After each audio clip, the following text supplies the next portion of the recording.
So the topic is post-pandemic Asian cultures. Asian churches, but focuses on intergenerational ministry. I'm not going to talk about two different things, but I try to put these two different topics into the same webinar. So yeah, I'm going to talk about post-pandemic Asian churches, but it is more targeting next generation or intergenerational ministry. So here we go. Asians in America first.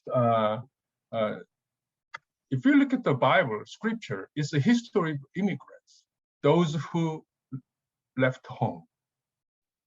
From Abraham to Joseph, Exodus, it's like a entire nation, people, entire people, Babylonian exile, and even Jesus. It's a story, history, and story of immigrants. So I think that's where my anchor is. According to scripture, we are the ones, or first immigrants from Europe 300 years ago. They're the ones. We're the ones who can make difference. So that's the scripture warrant. Same thing in America. So if you look at demographics, influx of Asians started coming to the US from late 60s after new immigration bill, proposed by JFK eventually later on. But until 1960s, most of the immigrants were allowed from Europe only white people. But because of JFK's, Asians started coming as immigrants. And then there's a US population shift. I don't have exact year, but I did some research 10 years ago. According to data 10 years ago, Census Bureau data, by year mid-2030s, which is, I think it was 2036 or something like that, majority of US population will be non-white. That's the data 10 years ago. I don't know what the new data is, but it is changing. Big shift going on in America. So majority means not only Asian, but also Blacks, Hispanic, different ethnic groups, non-white groups. So it's a big thing.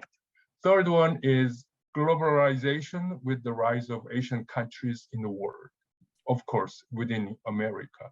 So until 20, 30 years ago, Asia, countries in Asia were not part of the, bigger globalization partners. But for the last 10, 20 years, look at, first Japan, and then China, even Korea, Taiwan. Many countries, even, the Indonesia, different countries in Asia, they have become partners to make this globalization possible. So that is the world where we live in. So that's the demographics. So it is important to reflect ourselves on these issues and then to see how God leads us. So post-pandemic era, I want to define post-pandemic era in one single phrase. That is the era of with COVID. So with COVID, I used the quotation marks, with COVID. And then when I say with COVID, I don't mean medical or biological with COVID. Some scientists believe that bigger COVID, newer variant of COVID, stronger COVID is coming this winter. Who knows? I don't know. But what I mean with COVID is in terms of lifestyle. For the last 2 years, because of COVID, we started adopting new lifestyle, everybody. Example, wearing masks. We don't shake hands. We naturally distance people. We used to hug, we used to shake hands, not anymore. Social distancing is becoming another norm. So that's new lifestyle. So in terms of lifestyle, it'll be with COVID. And then thoughts and behaviors, the way people think and the way people react is like COVID.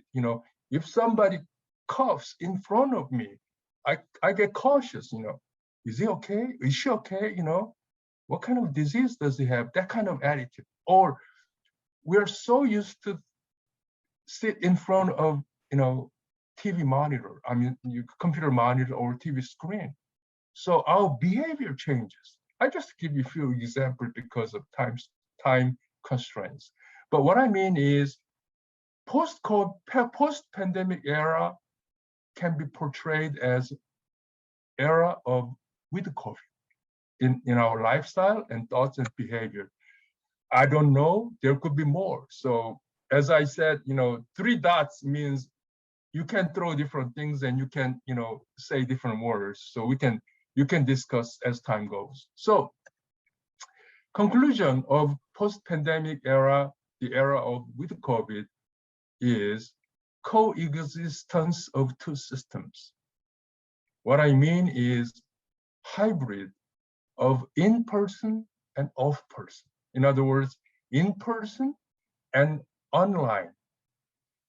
Up until 2 years ago, most of the church things, church ministries were done 99% in person.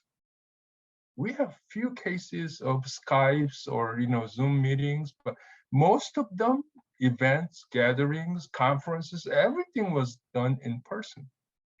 But in the future, online will be another system that we have to adopt.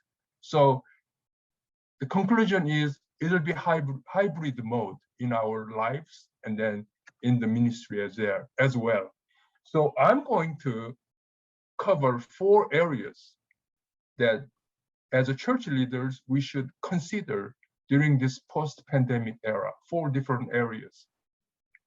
I'll be very brief because of time constraint. So number 1 is individual piety. What I mean is individual piety is there are new possibilities. So new era after 2,000 years. If we look at our history, particularly church history, our 2,000 years of church history is all corporate, collective piety. We meet in person, we do baptism in person, we do Holy Communion in person. That's for the last 2,000 years. But ever since pandemic, post-pandemic will be not only physical space, but it'll be cyberspace that we have to deal with. So physical, not only physical, but also cyber. So it's a new era. There's possibilities. The other possibility is corporate to individual. I don't know about other Asian churches, but Korean churches is known for their, fervent prayers and, strong worship, praise, mission, fellowship, everything. Every segment of Korean ministry was done through collective, corporate piety. We gather together and pray, and we gather together for mission, and we worship together. Even fellowship, every Korean church has a lunch fellowship after service, Sunday worship service. Not anymore. But this is a new possibility that we can adopt. In other words, those people, so in other words, not only corporate piety is the direction that we're going to head into, but also there's a new possibility of individual piety. So there's a new spiritual formation method needed. In other words, for someone who gets to know God through TV screen or computer monitor, how you're going to form their spiritual faith. That's the possibility that we can deal with. So we just get away from 2,000 years of corporate piety to individual piety. You don't know who is on the other side of the screen, but that person, that individual is seeking God as we do. So that's the possibilities. I don't know what else, what other possibilities we can think, but you can throw in later on. But in these possibilities, there are issues that we have to deal with. Number one, does it have a biblical warrant? For example, according to the Bible, we're supposed to gather together. If you look at book of Acts chapter 2, very first church, they gathered together, they shared food, they pray together. But gathering is not necessarily the only option that we have. So for individual piety, what kind of biblical reference we can use to legitimatize or to validate that ministry? Evangelism, when Jesus sent out disciples, Jesus sent out not individual, but he sent out pairs, like two disciples together. But we are getting into new era where we have to maintain social distancing. So is there, what's the biblical warrant? Next issue is theological and liturgical backup. In other words, sacrament. According to our book of order, our constitution, when you do baptism, we can sprinkle, we can spray, or we can do immersion. But in this COVID era, nobody wants to get into water with someone else. Who knows? What if the pastor has a COVID? So our theological backup, for example, Holy Communion, we're supposed to gather together to take bread and wine. But now we have to participate in Holy Communion, Eucharist, behind the screen. How are we going to back up this kind of new theological liturgical ministry style? So those are the issues. So I don't know what else, but there could be more. I want to speed up. Time goes faster than I think. Next one is homily. So first one is individual piety. We have to pay attention. Second area we have to pay attention is our sermon. So homily. Possibility. Online worship's new focus. I don't know if you participated in online worship. I have done for 2 years almost. I mean, not 100%, but a lot of times.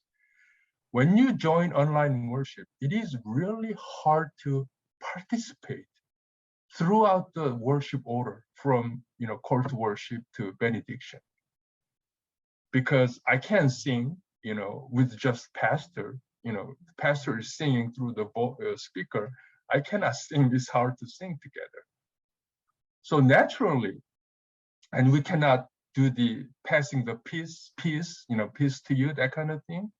So naturally, online worship new focus is the sermon.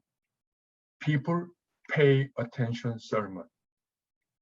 They don't pay attention any other orders of the worship, online worship. It's a natural thing. So that's the possibility. So we know how important sermon is. So what kind of sermon it should be in post-pandemic era? I believe it should be dogma to life-changing message. Yes, we have to teach them about Trinity. We have to teach them about, the service. We have to teach them about a mission. But instead of staying in dogma, we have to prepare our sermon so the sermon can touch their lives and challenge them, so they become interested in God through Jesus Christ. So that's the possibility, because naturally focus is on sermon. And third one, what I'm thinking is touching of inner being of individual. The modern day people get engaged in many different activities, but their inside inner being is becoming more empty. They feel emptiness and loneliness. So sermon should touch our beings, so they can, get to know God. Another one is globalization with AI, I mean artificial intelligence. If you go into YouTube, once you get into certain type of YouTube material, then similar things keep popping up. So when you prepare sermon, when you do sermon over online, you don't know who the audience is going to be. It could be someone in Philippines, or it could be someone in Taiwan, or it could be someone in Indonesia who might be listening to you, because AI connects your sermon to someone who has interest in that kind of material. So that's another possibility. So don't ever think about, oh, I just preach and then it's only limited to 20 people. No, it could reach many, many unknown people in the world who can understand your language. What else other possibilities? You can think about it. But there are issues too in this new style of homily sermon, which is theology versus dogma. As I said, we Presbyterians are so used to preach based on dogma. Basically, difference between theology and dogma is theology, there are rooms where pastors do not know. And then individuals can search the answer through individual connection with God. On the other hand, dogma seems like a pastor provides answer on everything, and we should get away from it if possible. I don't mean that we don't need any theology or dogma. I don't mean that. We should have basic, fundamental Presbyterian Reformed faith, that kind of dogma. But understanding wise, we have to open so individual can take different messages through sermon. So that's the issue. The other one is same thing, tenets of Reformed faith. If you try to do this kind of sermon, there might be conflict with the basic tenets of Reformed faith. So how we're going to reconcile this difference? So that's the issue. And then tradition of Christian and church life. Our tradition is the pastors do the baptism, and we should break the bread and give to individual. But individual, those who participate in the Holy Communion, they do not take bread and wine from pastor. I received the bread and wine when I participated in the Holy Communion through mail. They sent it to me over U.S. postmail. So it conflicts with the tradition that we have maintained for 2,000 years. So how are we going to reconcile this? And what else? You can think more. We can talk later. And then third area during the post-pandemic time that we should emphasize is sharing. What I mean sharing is literally sharing. Post-pandemic era gives us possibilities that ideologies to practice in the world of richer get richer and poor gets poor. As you know, during the pandemic, rich people got richer and poor people got poorer. So we always talk about sharing, love, be nice to others, but it was a sort of, ideology. And then we practice maybe Thanksgiving time or Christmas time or certain time, maybe 4 times of special offering to the PCSA. But it has to be daily practice in our lives as a Christian. So that's the possibility, because there are so many people who got hurt, because of the pandemic. And then I'll talk about later, but those who were not privileged before the pandemic, they get less privileged as time goes. So that's the possibility. The other possibility is a new concept of neighbor. Up until now, our concept of neighbor is our church members, the person whom I know. But through this pandemic, when I saw the news 2 years ago when pandemic started, those people, I don't know them, but they line up in the food bank to get grocery because they lost the jobs. My heart goes to them. So they become my neighbor. I don't know them directly, but I can serve them. I can share what I have through churches or through, nonprofit organizations. I can take them as my neighbors. So it's a new community build up. That's the possibility through sharing. And then investment in the future. During this pandemic, there are a few phenomena that we noticed, but one of them is inequality in education. In other words, those rich people or those financially sound people, their family, each kid have their own laptop, and they have Wi-Fi strong enough to serve 4 or 5 family members simultaneously. So they have no problem studying, doing the church schoolwork through internet, Wi-Fi. However, those in the poor families, they barely or they don't even have Wi-Fi. So, and then they have only laptop for 3 kids. So inequality of education is the current situation in America for the last 2 years. Finance, same thing, as I said, rich gets richer and then poor gets poorer. Some people do not even know how to get access the social benefits because they don't have laptop, they don't have Wi-Fi. As a matter of fact, what I believe in America is Wi-Fi should be for everybody free. That's what I believe, So those who have money, they can get access all kinds of benefits and take it. Those who doesn't have computer or Wi-Fi, they cannot even access. Nobody answers the phone. So computer is the only mean, and they are, less privileged.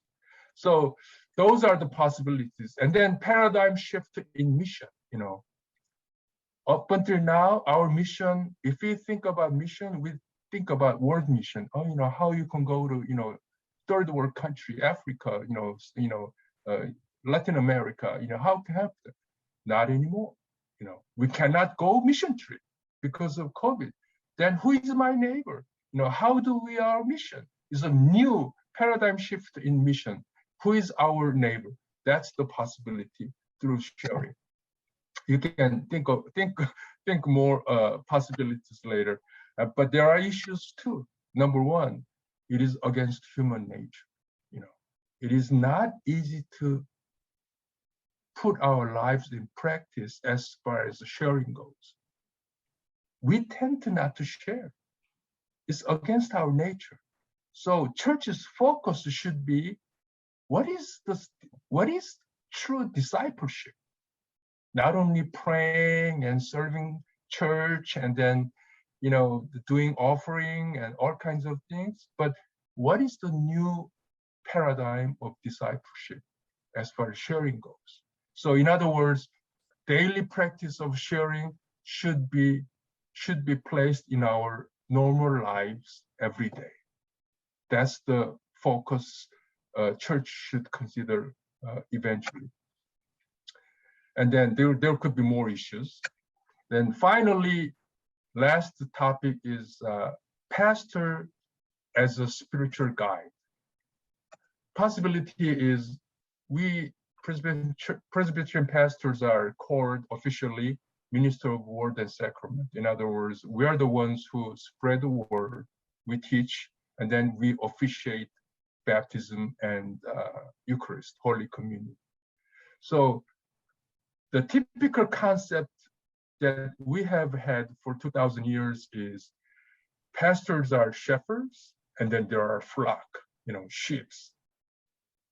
But in the post-pandemic era, that is breaking, because as I said, you might be nurturing somebody the other side of the world, someone in Laos or someone in Japan. You never know who they are. They're listening to your sermon. So no more traditional type of ministry of word and sacrament. So new contextualization is naturally forming. You have to be more open, you have to be more broad, and then you not only think about America as your audience, but also entire world. You never know who is listening to your sermon, who is following you. So that's a new possibility. Third one is honest dialogue. As I said, dogma doesn't allow dialogue, but theology allows dialogue. So pastor and church members, we can have honest and sincere dialogue.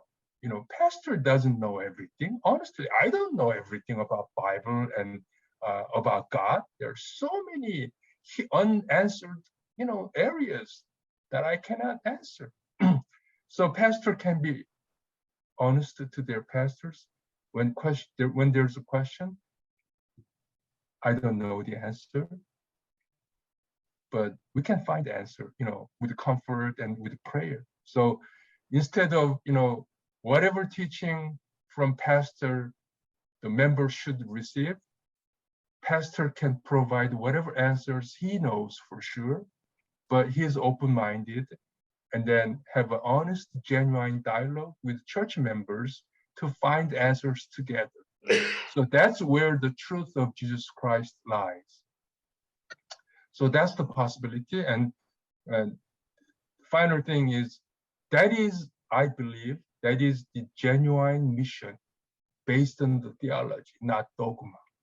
So up until now, mission is very colonial style, like those who know about God, who have money, go to poor country and then teach God and then give material.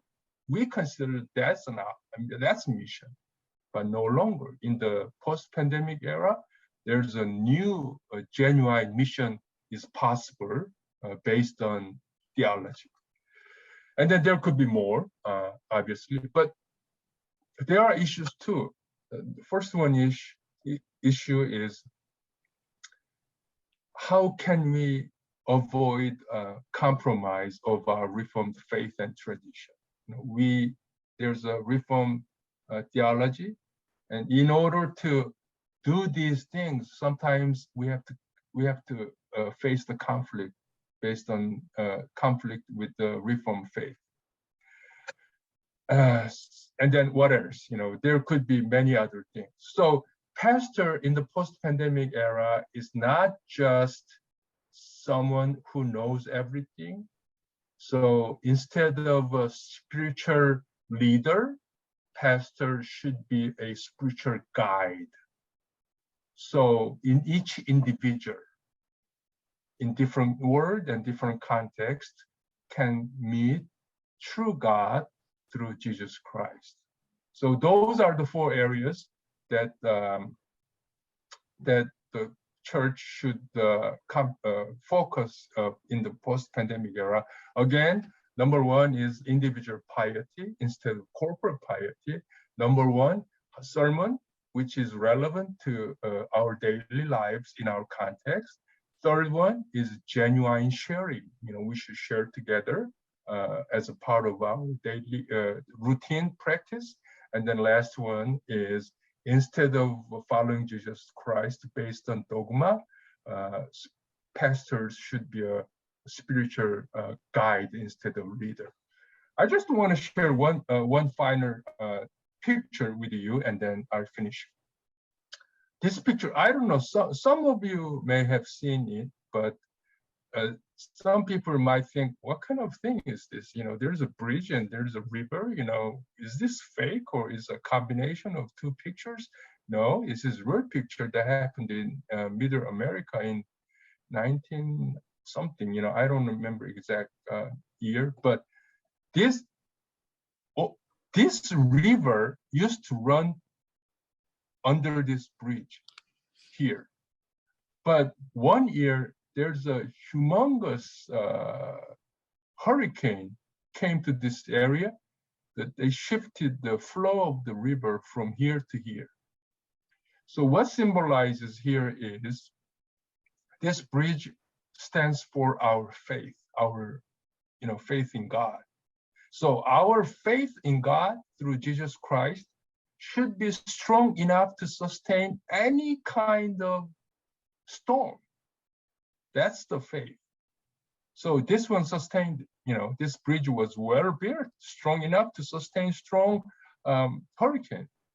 But this river signifies culture, the world. World changes time to time. Up until 20 years ago, we couldn't talk about homosexuality. It's a kind of taboo. We cannot say publicly. These days, we talk about it. There are so many self-identified gays and lesbians, and we don't look strange to them. So this is the culture. So social culture, words keep on changing from time to time. But our faith should be strong enough, but our faith should be relevant to the culture. You see the village here? I'm sure there's a village on this side. Until hurricane came, people used to come and cross over the bridge, but they're disconnected. The new world disconnected people. So our faith should be strong enough to sustain any, to win over any storm, but it has to be relevant to the world. The reason I show this picture is this is the direction where the PCUSA is heading to. We PCUSA want to have a strong faith that is relevant to the world. That's where we stand. So hopefully, my hope is during the post-pandemic era, we can truly spread the gospel of Jesus Christ in this continuously changing world through different new ministry style, and then hopefully Asian churches and Korean churches will thrive in this world with this kind of faith relevant to the world. So I think I spent a few more minutes, more than 30 minutes. So this is my presentation. Thank you.